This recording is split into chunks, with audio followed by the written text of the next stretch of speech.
Oi, pessoal, sejam bem-vindos a mais uma live aqui no canal Espiritismo Kardec.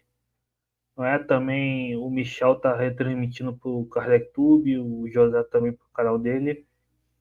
Então, é um prazer tê-los aqui. Vou passar para vocês se apresentarem. Boa noite, Eric. Boa noite, José.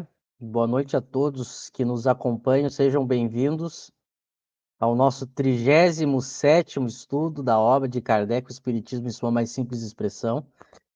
Estamos iniciando hoje o item 52, o finalzinho da obra. Lembrando que são 60 itens, né? Então a gente já está bem no finalzinho. Sejam bem-vindos. Não esqueçam de compartilhar, de curtir, de seguir.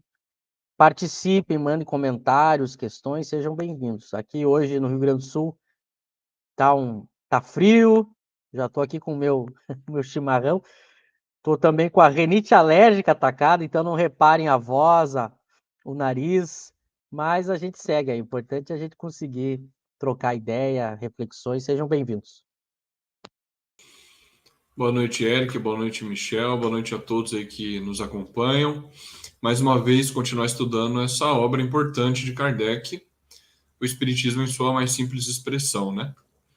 Estamos aí na terceira parte, sobre as máximas do Cristo, né? E vamos continuar a leitura, falando sobre esse tema tão importante dentro do Espiritismo. Aqui em São Paulo, bastante frio também. 13 graus agora, 12, abaixou um pouquinho. Mas vamos lá, vamos continuar estudando. E quem quiser comentar, deixar as questões de sempre, é muito bem-vindo para enriquecer aí o nosso debate. Vamos lá, então. Você quer ler, Michel, ou quer que eu comece? Como que a gente faz? Pode começar, pode ler, daí eu fico por último na rodada. Tá legal, vamos lá então. Item 52, né? Nós estávamos, antes um pouco, Kardec estava tratando do tema da prece. Agora, nos itens 50, 51, mais especialmente no 51, ele vai falar da relação do forte com o fraco, que o forte não deve usar da sua força para oprimir o mais fraco. Quais as consequências disso para esta vida ainda. No estudo passado a gente comentou sobre as causas atuais das aflições, né, que tem relação com esse item 51. E agora a gente vai continuar no item 52, quando ele está se referindo aqui à fortuna, ele está falando de fortuna mesmo, né, de dinheiro, quer dizer, ou de acontecimentos, né? Porque tem dois sentidos aí de fortuna, que geralmente são usados na filosofia, né? Fortuna no dia a dia e no senso comum a gente usa como quantidade grande de dinheiro. Mas na filosofia, fortuna pode dizer também os acontecimentos da vida, as condições nas quais as pessoas estão, de pobreza ou de riqueza, de saúde ou de doença, as diversas dificuldades pelas quais as pessoas passam. Enfim, no sentido de dificuldade ou prova mesmo aqui, Kardec vai usar, né? Então vamos seguir com a leitura do nosso texto. Item 52. A fortuna é um depósito cujo possuidor é tão somente o usufrutuário, já que não a leva com ele para o túmulo. Ele prestará rigorosas contas do emprego que dela tenha feito. Acho que a gente pode ler a 53 também, se puder abaixar um pouquinho o texto, Eric. Aí a gente já comenta os dois juntos. 53. A fortuna é uma prova mais arriscada que a miséria, porque é uma tentação para o abuso e os excessos. E porque é mais difícil ser moderado que ser resignado. Olha que afirmação forte, né, de Kardec, interessante para a gente analisar. Então, a 52, ele vai afirmar exatamente isso, né, que, se puder subir um pouquinho o texto, Eric, para pegar o começo do 52, a fortuna é um depósito cujo possuidor é tão somente o usufrutuário, já que não a leva com ele para o túmulo. Ele prestará rigorosas contas do emprego que dela tenha feito. Então, Kardec está tratando aqui da maneira como nós utilizamos os recursos materiais, especialmente o dinheiro, que é o meio de troca mais utilizado aí em todas as sociedades modernas, né? A visão do espiritismo com relação a isso é a visão de que nós não possuímos aquilo em absoluto, não é? Naquele livro do Cosme, As Leis Naturais e a Verdadeira Felicidade, ou da capa vermelha, ele vai explicar bastante esse assunto. Qual a visão do Espiritismo com relação à lei de propriedade, não é? Ou seja, o Espiritismo vai defender que o direito à propriedade é um direito natural, como muitos filósofos já defenderam, John Locke, por exemplo, né? Talvez o mais famoso e o que tenha primeiro estabelecido essa noção do direito à propriedade de forma mais sofisticada. Muitos filósofos defenderam esse princípio, o Espiritismo vai defender também, que o direito à propriedade ele é um direito natural, mas nós não possuímos de maneira absoluta aquela propriedade. Toda a propriedade foi construída a partir de recursos materiais que vêm da natureza, com o trabalho do homem, é claro. Aquilo torna a sua propriedade privada e não comum, o trabalho que ele acrescenta à natureza, né, como dizia John Locke. Mas na visão espírita aquilo não é, o homem não é proprietário de forma absoluta daqueles bens materiais, porque em última instância toda a criação, todo o universo foi criado por Deus, a matéria é criada por Deus, e Deus nos concede temporariamente o direito de usufruir daqueles bens. É o que Kardec está dizendo aqui. O possuidor daqueles bens, ele é usufrutuário. Quem faz usufruto de um bem, ele está usufruindo, ele está utilizando daquele bem, mas ele não é o proprietário. Isso inclusive um instituto jurídico aí da nossa legislação, né? O usufruto. Você pode ser proprietário de um bem e ceder aquele bem para outra pessoa como usufrutuário. A pessoa vai utilizar aquele bem, vai morar, mas ela não vai ser a proprietária, né? Isso tem na nossa legislação brasileira, por exemplo. E Kardec está usando essa metáfora aí, essa analogia, para se referir à relação do homem com os bens, e que na visão espírita, em última instância, Deus é que criou tudo, portanto, seria de posse dele todas essas coisas, né? Mas Deus concede ao homem o trabalho, e aí é outra lei importante dentro do espiritismo, é a lei do trabalho. O homem trabalha em cima daqueles bens, daqueles bens da natureza, transforma-os e aquilo se torna sua propriedade, mas não é a sua propriedade absoluta, ou seja, nós somos depositários. Quando a gente morre, aquilo fica e não levamos conosco. Por isso a gente não deve ter aí um apego excessivo aos bens materiais, certo? O Espiritismo, ele vai explicar isso de maneira magistral e vai ser o maior antídoto, vamos dizer, contra o egoísmo. Se a gente entende que as pessoas devem fazer um uso racional, um uso ponderado dos bens materiais,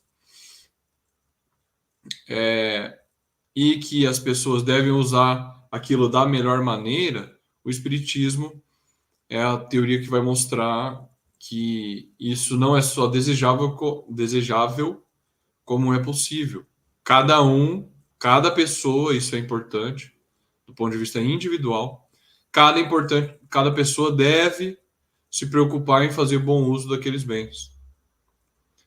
Não é alguém que vai obrigar a pessoa a fazer bom uso daquilo. A pessoa vai fazer um bom uso porque ela vai prestar contas de forma rigorosa do uso, do emprego que fizer desses bens. Porque esse é um aspecto que não foge à lei divina, como todos os outros.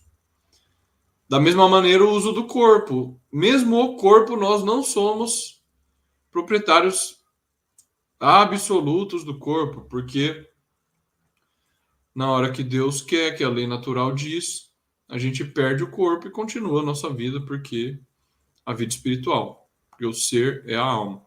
Então a gente está utilizando o corpo momentaneamente.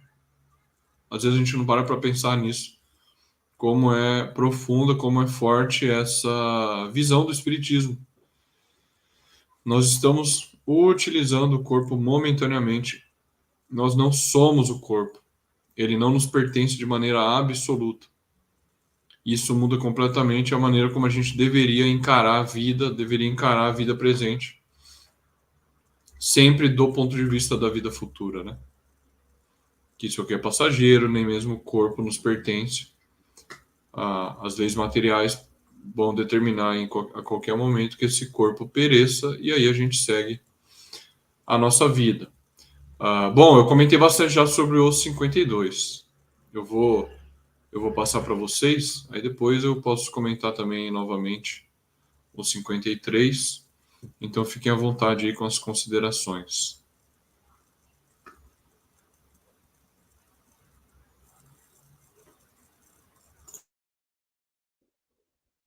Muito bem, eu acho muito importante esse assunto da questão da fortuna, do dinheiro, da relação a relação que o espiritismo tem com a teoria espírita tem com as questões materiais, né? Porque isso é uma coisa hoje que está muito, é uma discussão muito atual, né? É uma discussão que o próprio movimento espírita participa, né?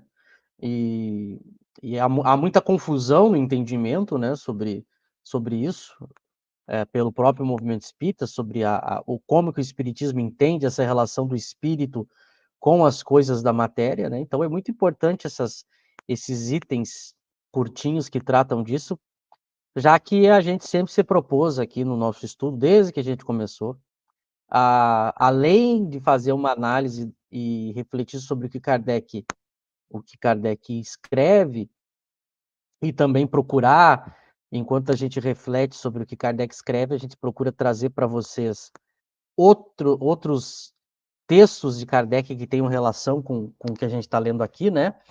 Para fundamentar as nossas reflexões em torno aí dessas frases, desses itens, a gente também sempre se propôs a comparar e às vezes trazer à tona discussões do próprio movimento espírita, né? A gente julga isso muitas vezes necessário, já que às vezes a pessoa que é iniciante no estudo, e mesmo a pessoa que não é tão iniciante assim, ela está tão envolvida com a maneira de ver do movimento espírita, que ela já nem sabe mais o que é espiritismo, o que é opinião do movimento espírita. Então a gente sempre procura tanto refletir sobre as obras de Kardec, quanto também analisar sobre falas do movimento espírita. E esse é um assunto que, em particular no Brasil, nos últimos anos, se discute muito, né? E o espiritismo e Kardec foi muito claro e, no meu entendimento, muito sábio nessa discussão, e é importante a gente salientar esses pontos, né?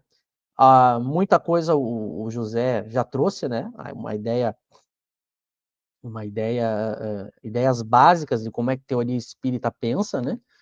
Por exemplo, algo que eu traria para contribuir é que, bom, Kardec, quando ele vai tratar, junto com os espíritos, nos apresentar, né, as questões morais, ele vai se preocupar em analisar diversos contextos em que o espírito pode estar vivendo, né, pode estar encarnado, e tentar mostrar como a teoria moral espírita orienta conforme esses contextos, né?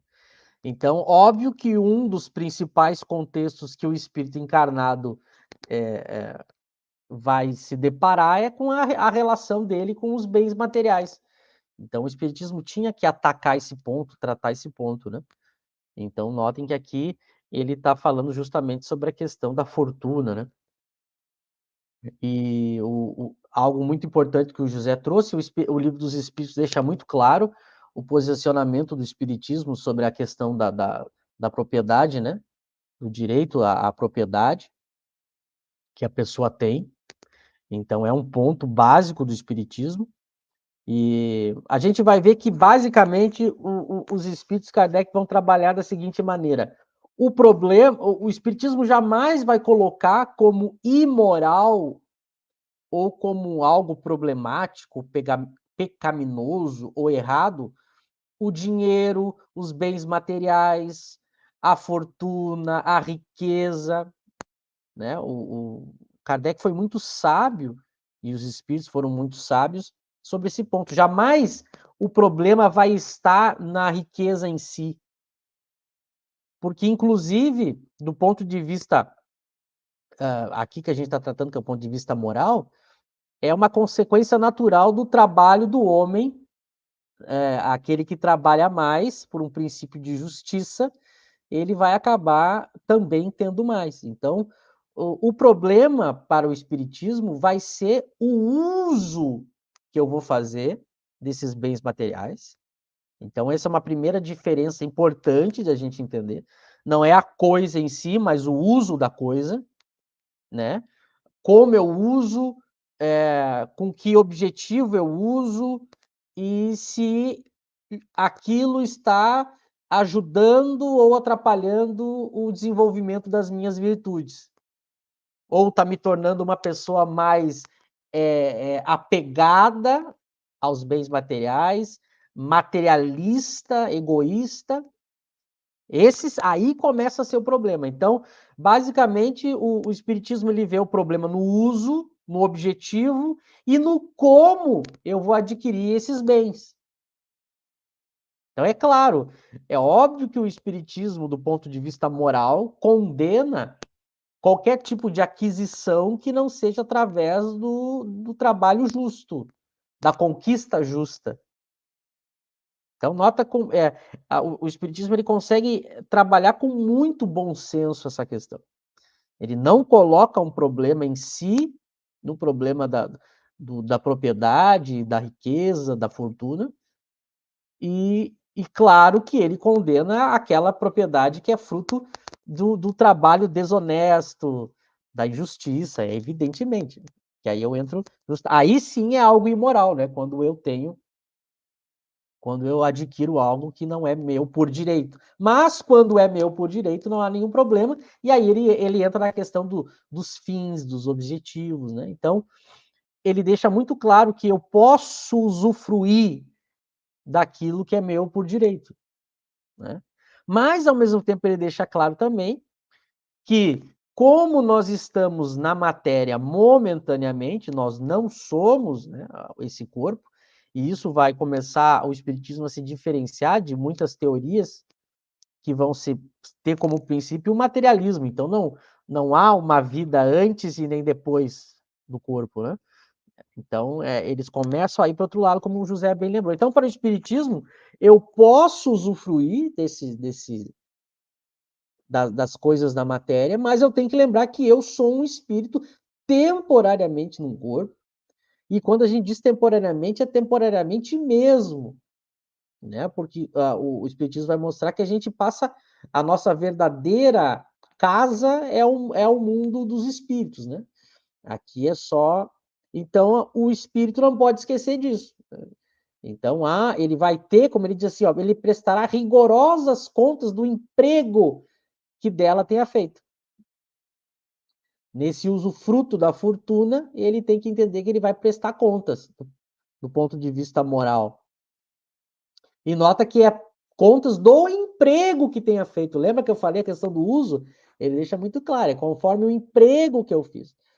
Então, esse é um primeiro ponto que eu chamo a atenção. Como dica, a gente sempre procura dar dicas de capítulos, obras, né, para as pessoas aprofundarem o estudo. Eu indico o capítulo que Kardec mais aprofunda isso, esse assunto.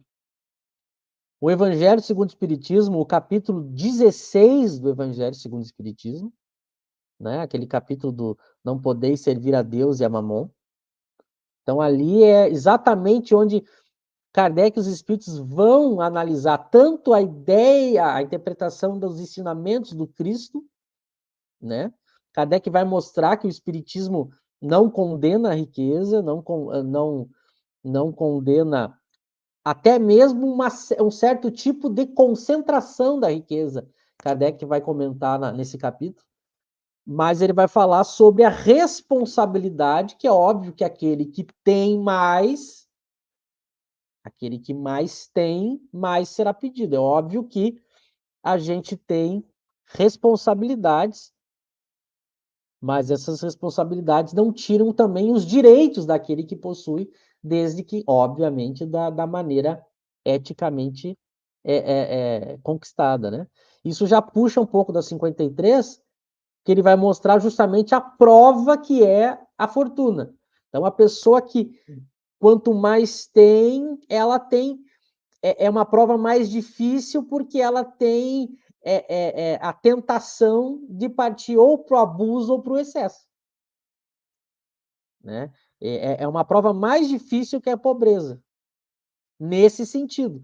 Porque quanto mais a possibilidade que eu tenho de poder, eu tenho a possibilidade de levar o excesso do uso para mim próprio e também acabar prejudicando terceiros, né? Enquanto a pobreza, justamente por ser uma coisa bem mais restrita, acaba sendo restrito até o quanto eu posso prejudicar ou não alguém. Mas, claro, a gente não pode fazer um raciocínio equivocado, né? Que nem semana passada eu comentei, né? Quando Kardec falava que o pior tipo de ali quando ele falava que o mais forte, quando ataca o mais fraco, né? Quando ele faz mal para o mais fraco, esse seria o pior tipo de mal, né? Kardec chega a dizer que ele é um maldito de Deus. Mas lembra que eu comentei que a gente não pode raciocinar que quando o mais fraco faz alguma maldade para o mais forte, que isso não seja também considerado uma maldade, uma imoralidade. Aqui da mesma maneira. Ao colocar a tentação, a dificuldade e os perigos da fortuna, é óbvio que o Kardec, os espíritos também vão mostrar que, da mesma forma que eu posso ser um mal rico, eu também posso ser um mal pobre. É evidente que é justamente o espírito, no contexto que ele está, ele vai responder no contexto que ele está, né? Mas para que a gente não pense também que o espiritismo simplesmente coloca questões morais para a riqueza e não teria considerações ético-morais para quem não tem a riqueza. É óbvio que também esse não é o raciocínio. A gente vai ver que eu mesmo na pobreza, eu também tenho provações que eu posso falir, eu posso errar, eu posso cometer imoralidades. Para a gente ver que a imoralidade está no espírito, não está na pobreza e na riqueza. É claro que a pobreza e a riqueza vão provocar em mim situações diferentes em que eu posso acertar ou errar. Mas nos dois casos eu posso ter imoralidade também, para que a gente não pense ingenuamente, né? Que o espiritismo não tece considerações morais também para a pobreza. Por fim, que eu já falei demais, eu também indicaria como leitura, além desse capítulo 16, um livro que não é espírita. É um livro escrito por um filósofo, inclusive ateu e materialista, mas que é muito importante, ajuda muito a gente a refletir sobre a questão de como que eu analiso algo do ponto de vista moral, do ponto de vista político, econômico, científico, como é que cada esfera analisa as coisas diferentes, uma esfera, uma ordem não influencia, não ocupa o espaço da outra, né? É uma obra do André Comte Sponville, quem puder comprar aí, que se chama, é uma pergunta, o livro, né? O capitalismo é moral? É uma pergunta. Eu acho que é uma obra também muito séria que ajuda também muito a refletir sobre essas questões, né? Não é uma obra espírita, lembrando, mas eu acredito que contribui muito para a reflexão. Então, eu deixaria o capítulo 16 do Evangelho e essa obra do Sponville, e por enquanto eu encerro aqui os meus comentários sobre esse item. Eric. Excelente, eu estava aqui vendo, né, e realmente o Evangelho, né, fala bastante desse tema e o Livro dos Espíritos na terceira parte, principalmente, né. Aqui a Mônica lembra o caso da Condessa de Paulo, né, então realmente muitas vezes quem fez mau uso da riqueza, né, vai haver essa inversão no mundo espiritual, onde a, a pessoa vai estar abaixo dos súditos, né. Sobre a questão do direito de propriedade, foi o que foi dito, né? Tem até aqui na questão 882, né, que fala da propriedade como um direito natural, que aí entra em corroboração com os filósofos justnaturalistas, né, que defendiam a propriedade como um direito natural. Você teve como Locke e depois, atualmente, alguns filósofos como Rangel Roupa. Kardec fala também da questão da 811, né, a questão da desigualdade, né, que é impossível haver uma igualdade absoluta, né, então ele defende isso, né, mas é claro, isso o mais rico ajudando o mais pobre e vice-versa, né, uma cooperação. E outra questão interessante é essa questão que eu coloquei que é 815, que diz: qual das duas provas é mais terrível para o homem, a da miséria ou da riqueza? Aí aqui diz: são, no tanto, uma contra a outra. A miséria provoca as queixas contra a providência, a riqueza incita os excessos, né? Então você vê que no livro dos Espíritos ele coloca que pode ser do mesmo nível, né?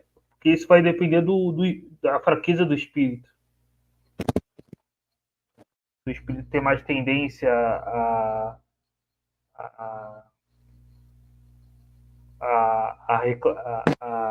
a não ter resignação, por exemplo, vai ser mais difícil a pobreza, né? Se ele tem mais tendência a, aos prazeres materiais, então a riqueza vai ser mais difícil. E a riqueza pode ser uma expiação também, então ele coloca essa questão, né? Então, e você vê, né, vários exemplos realmente de casos onde a pessoa fez, né, mau uso, né? Porque lembrando, esses filósofos materialistas que eu citei, eles trabalham direitos de propriedade, mas para o espiritismo esse direito não é absoluto, evidentemente, porque a gente tem a noção do espírito, né? Mortal. Então, o homem é só um depósito, né? O nosso próprio corpo é um depósito, as propriedades também são um depósito. Então, que Deus nos confia, a gente vai ter que prestar contas, né, do que a gente fez. Então, não há essa ideia de uma propriedade, de um direito absoluto, né? Aliás, nem o próprio direito à vida seria absoluto, né? Por exemplo, no caso da autodefesa, né? Então não seria um direito absoluto.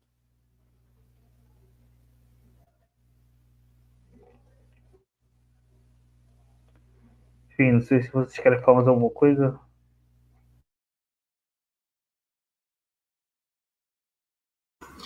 Não, eu não teria nenhum comentário mais a acrescentar, não. Só colocar que a gente, do ponto de vista materialista, vai sempre opor essa questão dos mais ricos, dos mais pobres, e vai sempre colocar a questão de quem tem menos como a pessoa mais desgraçada, né, no sentido de que está em mais sofrimento, etc. Mas o espiritismo é interessante que ele traz a visão que muitas vezes a pessoa que possui menos, e ela está encarando essa prova da miséria com resignação, ela está se adiantando moralmente, espiritualmente, às vezes mais do que uma pessoa que é rica e que está utilizando mal esses recursos, está usando só para si própria, está usando só para benefício dos prazeres materiais dela. E a gente não sabe que um está se adiantando mais que o outro e que na vida futura uma pode ser mais feliz do que a outra. Do ponto de vista materialista, esse pensamento ele não faz sentido nenhum. Por quê? Porque o materialista ele só vai olhar a matéria. Quem tem mais, quem tem menos. Quem tem mais bens, quem tem mais propriedades, quem tem mais riqueza, quem tem menos. E aí ele vai atrelar o estado de felicidade ou infelicidade das pessoas exclusivamente a quantidade de bens, de riqueza que essa pessoa, que ela possui. Então, eu acho que o Espiritismo ele amplia muito a visão e dá um novo sentido, na verdade, para o uso dos bens materiais e das riquezas. Né? Tem uma pergunta, Eric? Alguém quer comentar? Você quer pôr na tela para a gente comentar?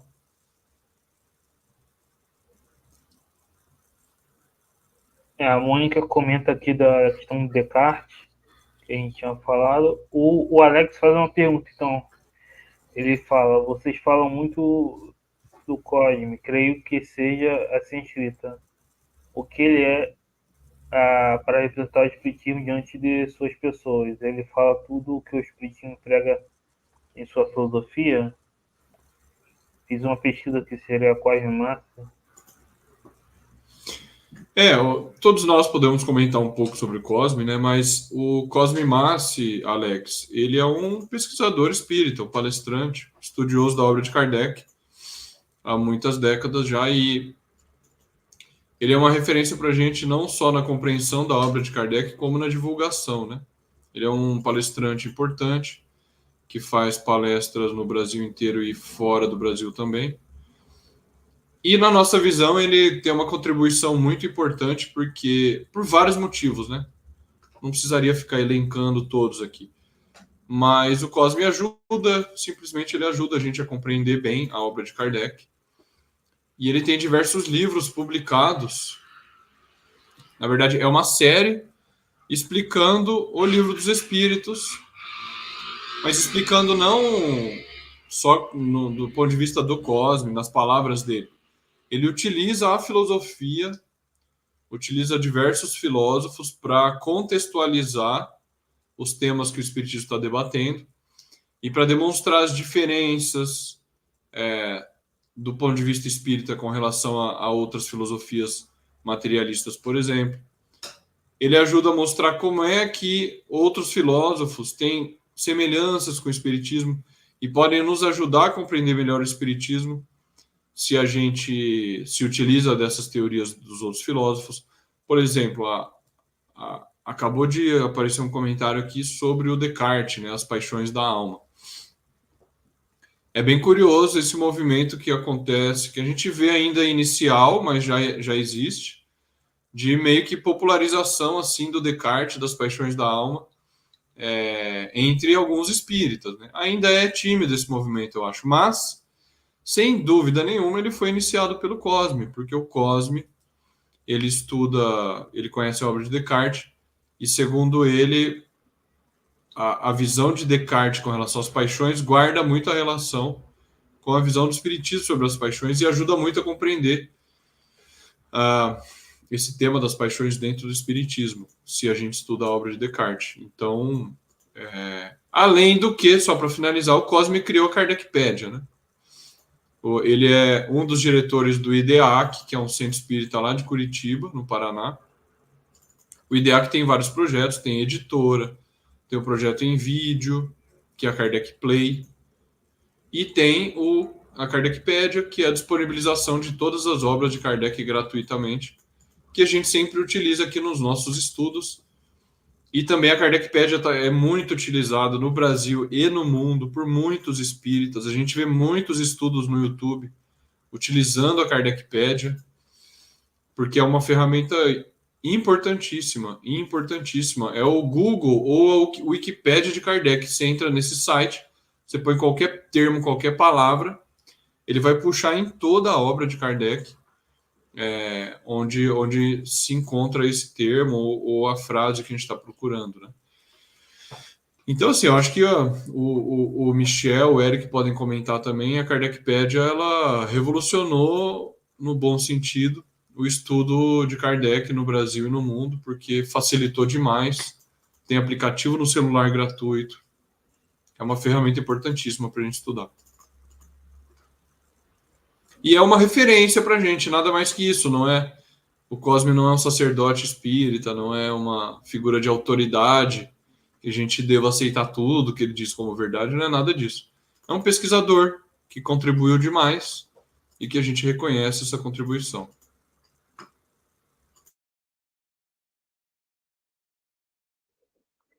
Isso aí, o Alex me lembrou que às vezes a gente fala algumas coisas sem perceber que talvez algumas pessoas não saibam, né? E então foi importante a pergunta dele. Eu faço das minhas palavras a do José. O Cosme é um grande estudioso das obras de Kardec e a relevância dele, e o José muito bem colocou, a relevância enquanto estudioso, um pesquisador que divulga aquilo que pesquisa, né?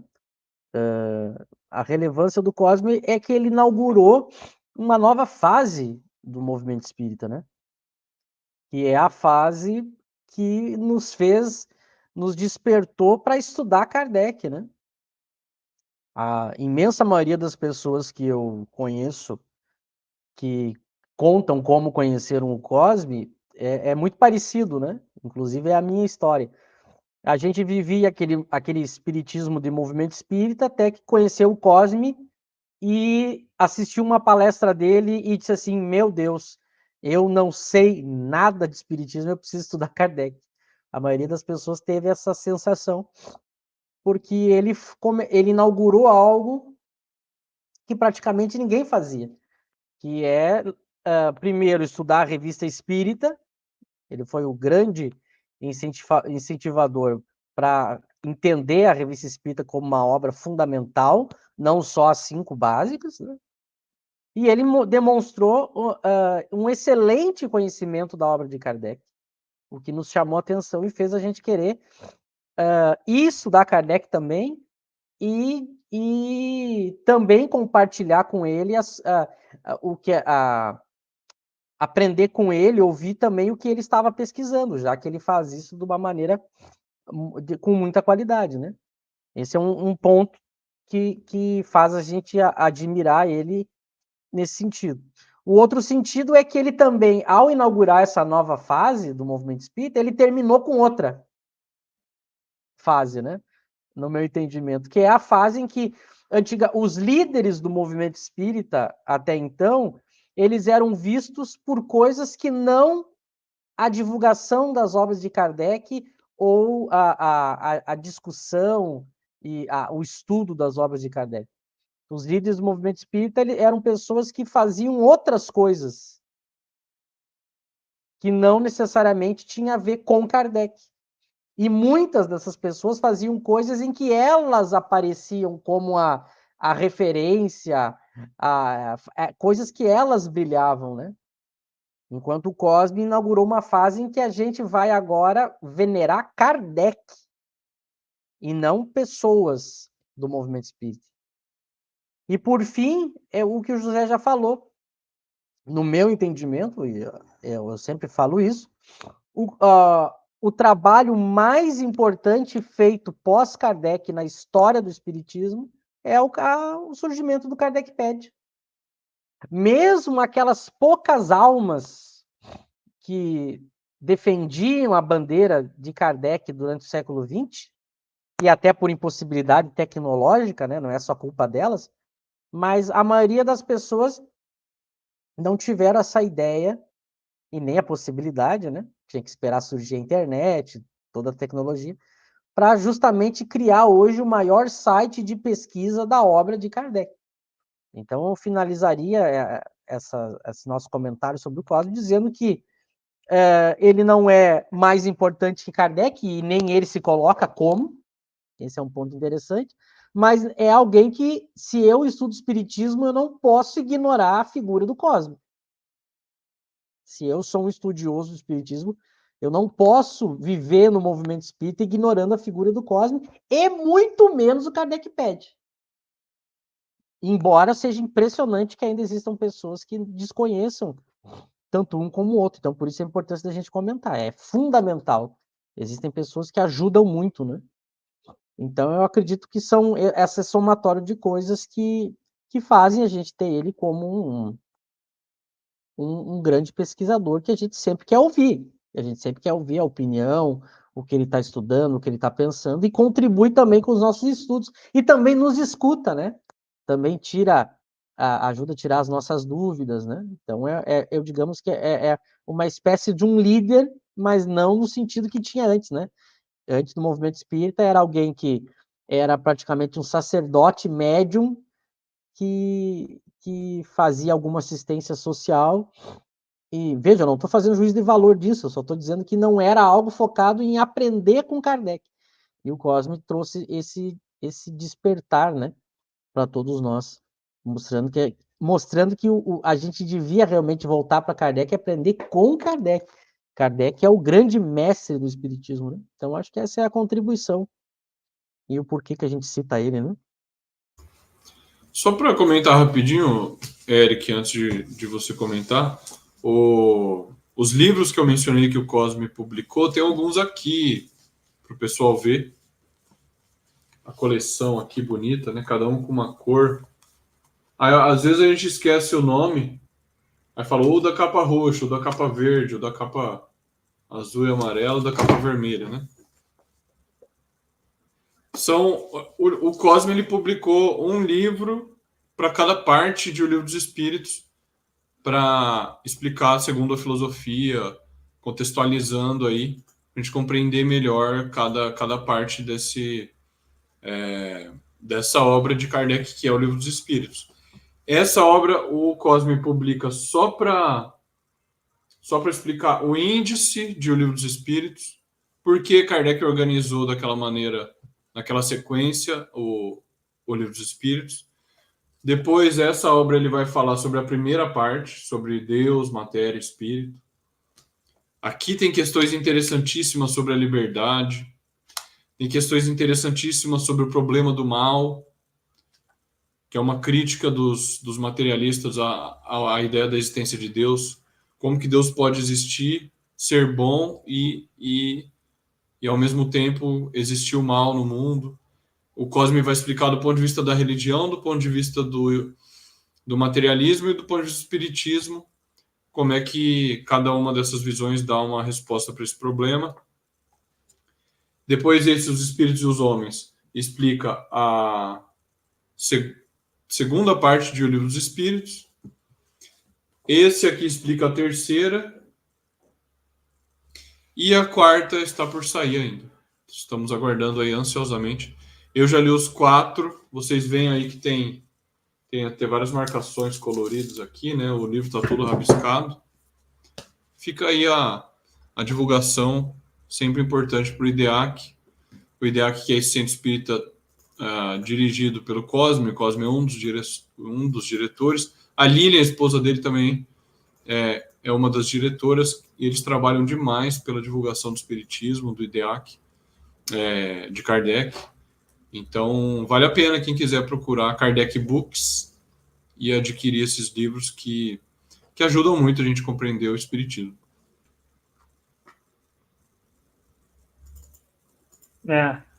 Inclusive, nesse vermelho que você mostrou, ele comenta dessa questão que a gente tratou hoje, da propriedade, né? Inclusive, nesse vermelho que ele cita o Hans Hermann Hoppe e o Rothbard, né? Então, que eu citei aqui. Então, é interessante,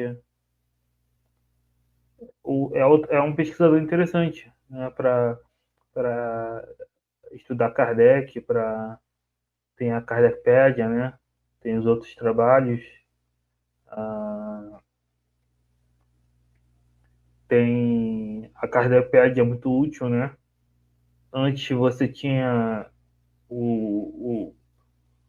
tinha um site do IPEAC, que é diferente do IDEAC, né? Mas o Kardecpedia, ele é muito útil porque você tem, além de você poder procurar e comparar idiomas, você consegue ver os itens relacionados, né? Então, por exemplo, aqui, se eu for aqui para baixo, eu vou rolando aqui. Aqui tem mostrar itens relacionados. Então, vai mostrar, ele correlaciona todas as obras de Kardec, né? Você, no final do texto, você pode ver os itens que tem a ver com o texto que você está lendo. E, inclusive, tá em vários idiomas, né? Tem até em chinês, né? Ou seja, realmente um projeto de lançar Kardec para o mundo, né? Então, é muito importante, realmente, o que está sendo feito, que o Coime e o DEAC, né, estão fazendo. E o Kardecpedia é excepcional para qualquer um que queira estudar Kardec hoje em dia.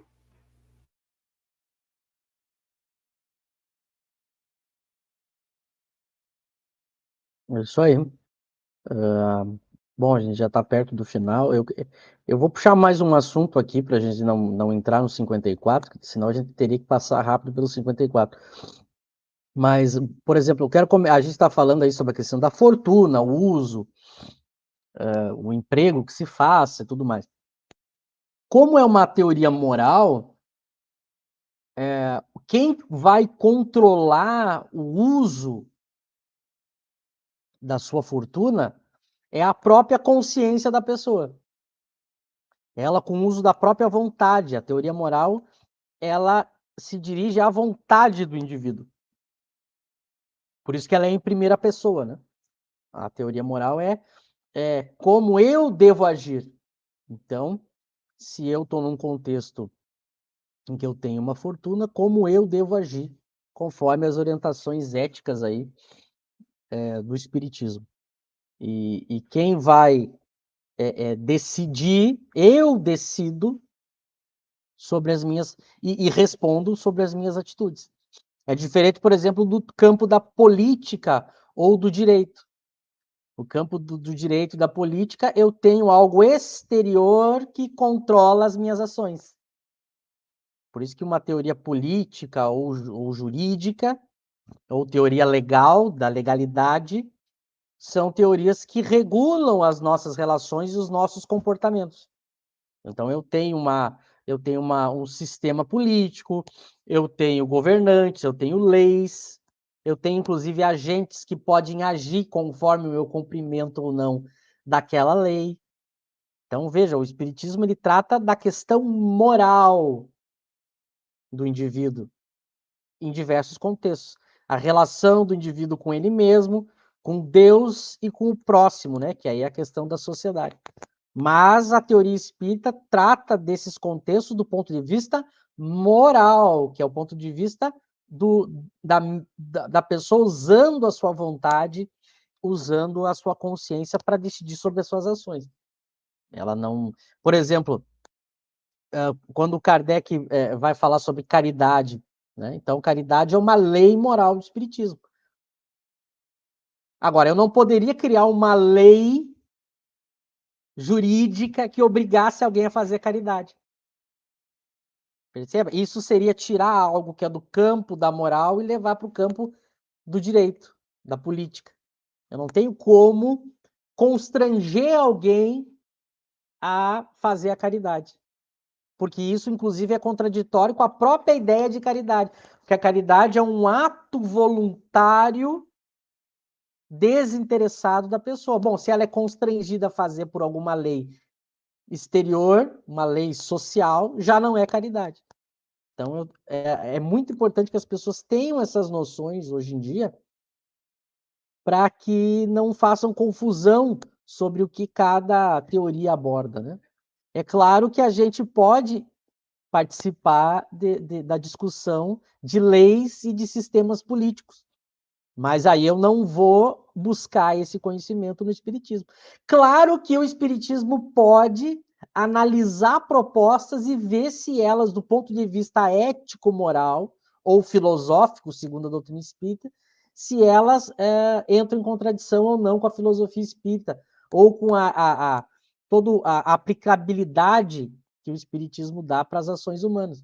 Por exemplo, é por isso que às vezes as pessoas confundem. Quando o Kardec e os espíritos eles estão defendendo o direito da propriedade, quando, por exemplo, os espíritos comentam que não é imoral a riqueza, muitas pessoas fazem uma dedução, uma conclusão equivocada. Bom, então significa que o espiritismo apoia a exploração, a miséria? É claro que não. O problema é que uma coisa não é necessariamente relacionada com a outra. Não significa que se eu defendo a ideia de propriedade, inclusive a ideia das pessoas poderem ter quantidade de coisas diferentes, ou seja, o espiritismo não defende uma igualdade material, as pessoas concluem, bom, então que o espiritismo é a favor da miséria e da exploração. Óbvio que não. O que o espiritismo vai perceber é que o modo como eu vou tratar o problema da miséria é que é o X da questão. Kardec vai chegar a comentar sobre isso. É claro que a gente tem que construir uma sociedade, os espíritos vão dizer, a gente vai ter que construir uma sociedade em que um não explore o outro, um não seja injusto com o outro, em que as pessoas não morram de fome. É óbvio que a gente precisa se encaminhar para ter uma sociedade assim. Mas eu tenho que ter muito cuidado com o meio que eu vou me utilizar, a teoria que eu vou me utilizar para tentar chegar nesse fim. E é nesse ponto que às vezes as pessoas se equivocam ou escolhem propostas que o espiritismo não concorda. Então, por exemplo, por isso que Kardec vai na Viagem Espírita de 62 falar sobre os problemas do comunismo. Porque ele vai mostrar que, diante da teoria espírita, que mostra que o egoísmo e o orgulho estão no espírito, independente do contexto, se eu crio um sistema em que eu entrego para um grupo de pessoas coordenar a divisão dos bens, é óbvio, como o espírito imperfeito tem orgulho, tem egoísmo, daqui a pouco aqueles que estavam ali para combater a exploração começam a ser os exploradores. Então é por conhecer a natureza do espírito que Kardec mostra um dos primeiros problemas do comunismo. Ele mostra, por exemplo, também a questão, ele vai tratar isso no capítulo 16, se eu dividir os bens, eu vou ter a pobreza generalizada. São pontos que ele vai colocando. Então, a gente tem que ter muito cuidado entre defender determinados fins e se utilizar de meios que são equivocados ou são utópicos. O que é isso? Na prática, aquela proposta não vai acontecer, ela vai se subverter e vai acabar tendo outro fim. Então, Kardec era muito sábio nesse ponto. Então, às vezes, o movimento espírita se equivoca nessas discussões por não entender essas questões basilares. Então, é óbvio que o espiritismo vai pregar, justamente pela sua moral, uma sociedade mais justa. Mas eu tenho que cuidar os meios que eu vou utilizar para chegar nessa sociedade mais justa. E no caso do espiritismo, ele fornece uma teoria moral para isso. Uma teoria moral. E que, pela lógica do espiritismo, no futuro da evolução do espírito, é a única que vai ficar. Porque, imagina, nos mundos superiores não há leis, como há leis aqui.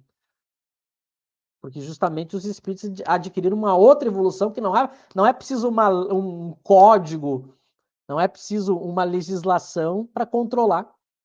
A própria consciência, olha como entra na questão moral, basta. Óbvio que o espiritismo não é ingênuo. Na nossa atual situação, se a gente só se baseasse pela moral, a sociedade seria um caos. Só a moral não basta para o espírito imperfeito. Por isso que a gente precisa de leis, a gente precisa de polícia.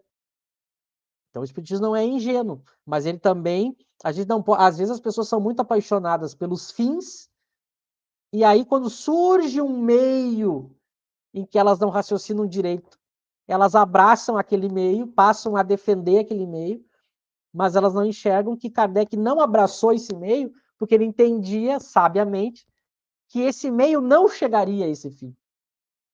Então, acho que isso também são reflexões importantes de trazer para as pessoas refletirem com os textos de Kardec, né? José, Eric. Eu concordo. A gente sabe como houve essa confusão, né, entre doutrinas materialistas e o espiritismo. Esse erro não existe só no espiritismo, existe em outras religiões também. As pessoas precisam entender que as doutrinas espiritualistas, no geral, usando a definição de Kardec aqui, doutrinas que defendem que existe algo além da matéria no homem e no universo. O homem não é só um corpo, o homem não é só matéria, ele tem uma alma, espírito, qualquer nome que queira se dar. Ele tem um princípio espiritual além da matéria, e o universo não é constituído só de matéria, tem também um mundo espiritual além dele. Essas seriam a visão, a tese das doutrinas espiritualistas, em oposição à doutrina materialista, que vai defender que no universo existe apenas matéria e que o homem é só um corpo que, se morrer, acabou. Essas são visões que a gente chama na filosofia metafísicas, que tratam aí dos princípios gerais do universo. E essas visões, elas podem ter aplicação no mundo social, nas sociedades humanas. As propostas do século XIX, como o Michel já comentou, o comunismo, o socialismo e o anarquismo, não de forma completa, mas boa parte delas, as que se tornaram mais conhecidas, a partir da obra de Karl Marx, por exemplo, elas são materialistas, ou seja, é simplesmente a aplicação desse princípio materialista que é metafísico, você aplica ele na história, na política, que se diferencia, se distancia muito da visão dos espiritualistas, que acreditam que existe um Deus, que existe uma alma, que o homem ele possui uma alma, essa alma, o homem morrendo, só o corpo morre, a alma continua. É uma visão bastante diferente, que é uma visão compartilhada pelas religiões, é uma visão compartilhada pelo espiritismo e é uma visão compartilhada por boa parte dos filósofos na história do pensamento. Platão e Aristóteles eram espiritualistas nesse sentido de acreditar que existia uma alma além da matéria. Tem nuances aí na visão do Aristóteles, né? Mas os filósofos cristãos, os filósofos modernos, Descartes, Kant, Hegel, John Locke, a maior parte desses filósofos modernos tinha uma visão espiritualista do homem. E aí o pensamento majoritário dos filósofos foi se encaminhando aos poucos, aí a partir do século XIX, para uma visão mais materialista ou uma visão ateísta, até que no século XX se tornou meio que lugar comum você achar que o cara da filosofia, o filósofo, é ateu. Talvez essa visão tenha sido popularizada pelo Sartre, filósofo francês, que ficou muito conhecido, se tornou uma personalidade, uma celebridade na França lá nos anos 50, que era assumidamente ateu, filósofo muito conhecido. As pessoas passaram a achar que todo filósofo é ateu, que é normal o filósofo ser ateu. O que não é, basta olhar para a história da filosofia, que a maior parte deles vai ser espiritualista, acreditavam em Deus, etc. Então, tudo isso eu comentei para dizer que a gente não pode confundir espiritismo com as doutrinas materialistas. São coisas diferentes, não se confundem, são inconciliáveis, porque uma afirma que existe apenas matéria e a outra nega essa tese. A outra diz que existe matéria e existe espírito, existe vida espiritual além da matéria. Então, a gente precisa ter claro essas distinções para não fazer confusão, porque essas confusões acabam confundindo as pessoas. E aí os espíritas acabam, por vezes, de forma desavisada, ingenuamente, defendendo teses materialistas ou relativistas sem mesmo perceber, né? Sem saberem que estão defendendo. Então, a gente precisa ter isso claro para não fazer essas confusões. Exatamente, né? Todas essas visões, né? Elas vão cair no materialismo, né? Que o espiritismo é contra. Então, pegar o exemplo do filósofo que o José citou, né? Ele tem como base o materialismo histórico dialético, né? Então já é uma base contra o espiritismo, né? Você não pode adotar o materialismo e ser espiritualista ao mesmo tempo, né? Então são antagônicos, né? Você tinha ainda no século XIX alguns dos chamados socialistas utópicos franceses que eram reencarnacionistas, né? Mas depois isso se tornou completamente materialista, né? E a ideia central da igualdade material dos socialistas utópicos, Kardec combate essa ideia. Ele diz que a igualdade para o espiritismo é a igualdade cristã, no sentido de somos criados iguais e vamos chegar no mesmo fim, né? Mas não vai haver uma igualdade material nessa vida material, né? A igualdade vai existir entre os espíritos puros ali, mas você sempre vai ter novos espíritos sendo criados, então sempre vai ter uma desigualdade no universo, né? Sempre vai ter diferentes ordens de espíritos, então e muito menos a igualdade material. Enfim, então essas visões não são minimamente compatíveis, né, com o espiritismo ou de nenhuma forma, né? Anarquismo, socialismo, enfim, é água e óleo, né? Não dá para misturar. Ainda mais quando se são ideologias que caem em tentativas de violência, né? A revolução armada, enfim. Aí, obviamente, a caridade cristã impede qualquer coisa desse tipo, né? Tanto do rico oprimindo o pobre, quanto o inverso, né? Então, o espiritismo prega uma sociedade cooperativa, onde as classes cooperam. Enfim. Enfim, não sei se vocês querem colocar mais alguma coisa. Da minha parte, eu já quero aproveitar para agradecer o Eric, o José e todo mundo que participou, todo mundo que trouxe questões, que comentou. Espero que vocês busquem também as referências que a gente deu e sigam estudando. Quarta que vem a gente está reunido de novo aí para estudar mais um item e procurar sempre, na medida do possível, ir tratando das questões, né? Então, quero agradecer a todos.